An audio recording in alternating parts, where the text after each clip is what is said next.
Abatuye umujyi wa Kigali mu bice bitandukanye ndetse na ba mukerarugendo basura umujyi wa Kigali usanga mu minsi y'ikiruhuko bagiye kwidagadura ku busitani buherereye ku musozi wa Kigali.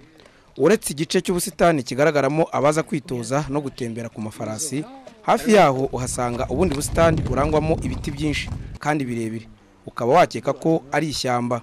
Ubwo twageraga hano ku musozi wa Kigali twahasanze indogobe zigendwaho n'abantu, ariko nabo badutangarije ibyiza bidasanzwe basanga kuri umusozi wa Kigali, ariko banasaba ko bakorerwa umuhanda kugira ngo ahantu harusheho kuba ahantu h'ubukerarugendo. Kimwe mu bintu nkora ku munsi w'ikiruhuko ni ukuza ku musozi wa Kigali tugakora ugusiganwa ku mafarasi, tureba imigezi n'imisozi turi ku mafarasi bikadushimisha. Imbogamizi dufite hano urebye ni umuhanda, ariko ukozwe byaba akarusho.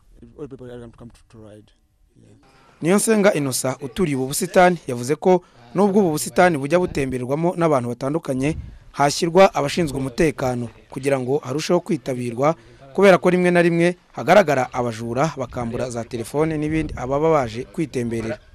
Ni ahantu hakunzwe cyane, hagendwa n'abantu batandukanye, amakorari, abahanzi n'abandi bantu baza batembera nyine.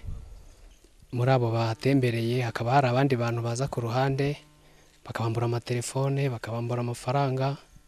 Hagati aho ngaho rero leta niba yemera ko ari ahantu ho gutembererwa, yahashyira uburinzi, yahashyira polisi, hanyuma hagatemberwa ariko nta hari n'umutekano uhamye. Urebye uburanga bugaragara ku musozi wa Kigali uherereye ahirengeye umujyi wa Kigali, haberewe no kuhongera ibikorwa byakurura aba mukerarugendo. Nkubito Kandidatiyeri, Televiziyo y'u Rwanda.